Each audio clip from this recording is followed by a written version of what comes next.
My friend Vice Chair, this is a session of the Senate. It's official.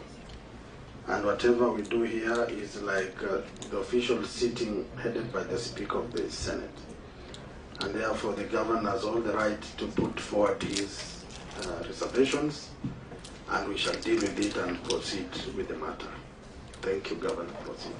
Mr. Chairman, yes. Mr. Chairman, I'm saying this because the Senate committee has quasi-judicial powers. It's like if I decide to come here, can actually see someone that can be arrested and be brought here. That's how serious the Senate committee is. It's not just a talk show. And when you come here, you can discuss very serious issues. So if the chair of a committee has made such remarks in public, what chance do I stand for fairness? Will it be a fair hearing? If a magistrate or a judge were to make such remarks in public about an accused person going to appear before them, I think the logical thing to do, if the judge made those remarks in the heat of the moment, I think it's just reasonable for the judge to recuse himself. For what I'm trying to say is that I'm actually requesting the chair, because of those strong views that he holds about me, that he recuses himself from these proceedings. Because justice must not only be done, but also be seen to be done. I'm already judged. He go to his platform on social media. He's on fire. People have already concluded that we messed up the procurement process of this mess. So really, are we just going through some kind of sham process? Yeah, I'm ready to proceed, but not under these circumstances, where a pronouncement has already been made on my guilt or otherwise. Thank you. And then, of course, lastly, I don't know if it's relevant, we received a set of issues that we are supposed to respond to. But then it will be a rumor that, again, the chair and the cabal of other people sat and generated a list of another 23 questions that are going to be raised here. I have the list here. And I want to sincerely say that if those questions are raised here, I'll politely ask to be excused. Because the Senate cannot be a platform where people out there transmit their views through honorable members. So these questions are here. We were given about 23 of them. So if any of them is raised, Honorable Chair, I'll politely ask to be excused. Because then it's true that I've come here to be persecuted like Jesus Christ. Thank you. And if you can allow me, I can play that clip, because it appears some members are not aware. I can play it. The exact words that you said. You have put your case. The members have ears and have eyes to judge. Honorable members, let me go first, Chair. I'll actually tell the governor, I'm actually surprised because I didn't hear the creed. But when I sit here as a competent senator and too as a member of this committee, committed to ensure that the business that we transact here, this being a house of record, is done fairly. And I can assure you that I wasn't aware that there was any prior preempting of the situation. But having said that, you also indicated that the notice that you were given was very short. You have a right to lie to the committee and request for more time. That's a privilege that you have, that's a right that you have. And I'm trying to look at the documents I have here. I don't seem to have anything that says or indicates that you felt the time was short. You still have that right even now to request that you be given more time. That one is a privilege that you have, and you can still use it.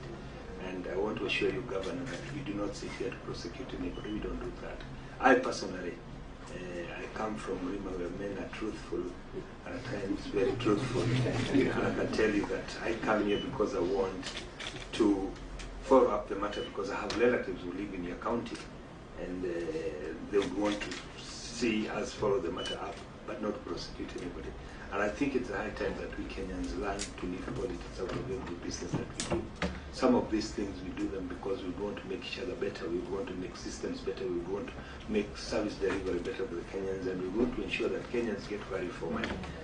A way that Kenyans have learned of learning away from some of the things that bring politics into it, but Governor, I'm not sitting here for that reason. I don't want to believe that sitting next to me here is a professor in law, and I do think and believe that his commitment to ensure that we serve justice in this country, he should be the last person who would sit here to prosecute or persecute anybody. And I want to assure you that I didn't come here for that reason. And I think Chair, let me submit that. Thank you, Professor. Chair, thank you. Chair, I have heard the concerns of the governor. I just want to address one issue, a legal issue on oversight.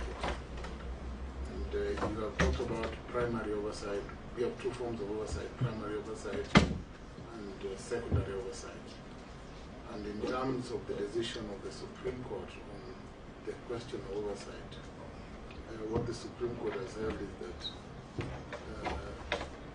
all forms of oversight, both forms, either by the County Assembly or Senate, can take place either at the same time or at level, because the County Assembly may interrogate a matter on different aspects. I do not know what they are doing on this question, but that would not stop Senate from interrogating the matter of asking questions.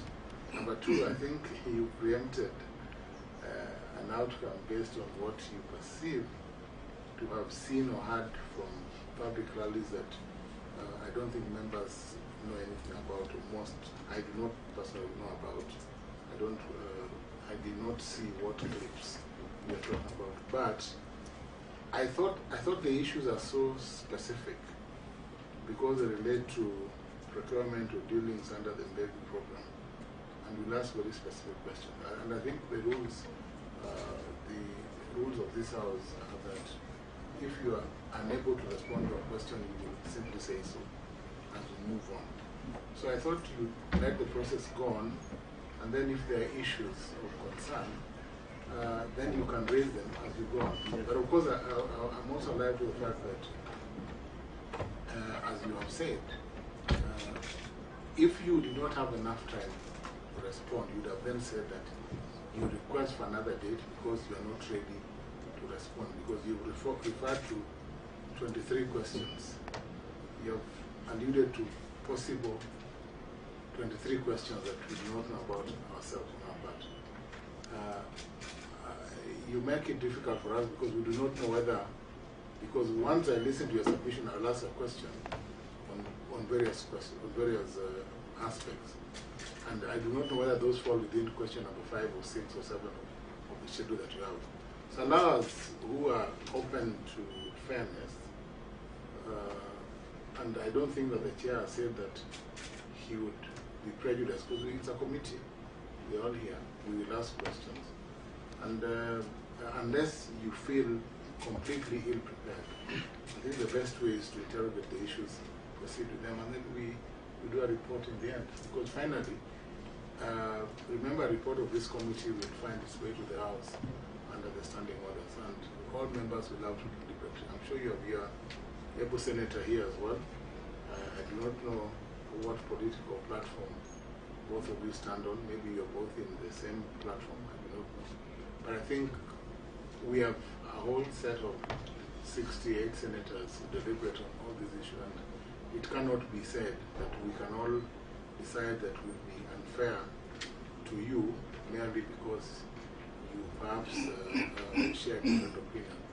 I also note that you have referred to, even if some of these matters are under other processes, it is fair that Senate, remember that the world functioned under Schedule 4 of the Constitution, and we deal with this program, we deal with these questions, and then we come up with a fair report. And I think having the Socialenyi, the report are there, but it is important that we continue with our work as a committee, exercising, as you said, quasi judicial powers. Thank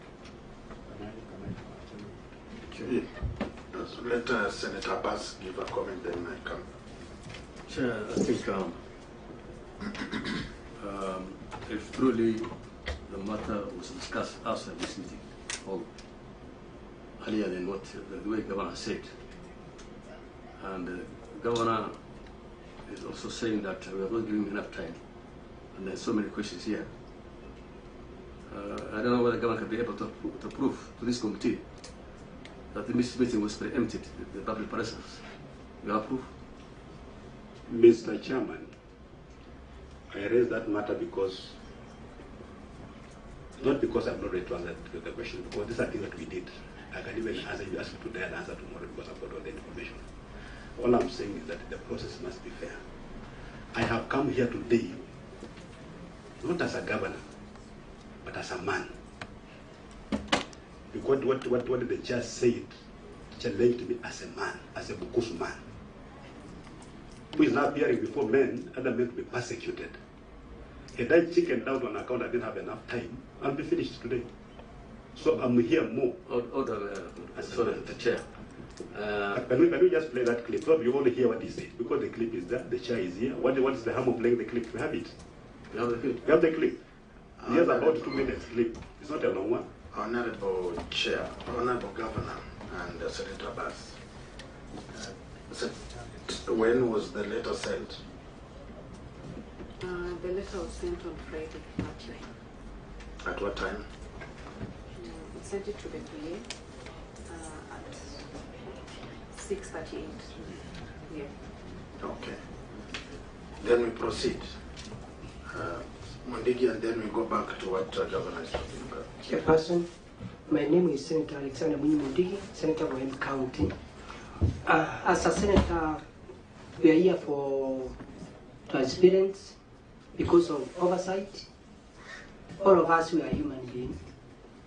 What Governor is saying today was more on my side. To fairness, I'm supporting the Governor to be given time, because even if we are going to give him 1 month, 1 month will be finished.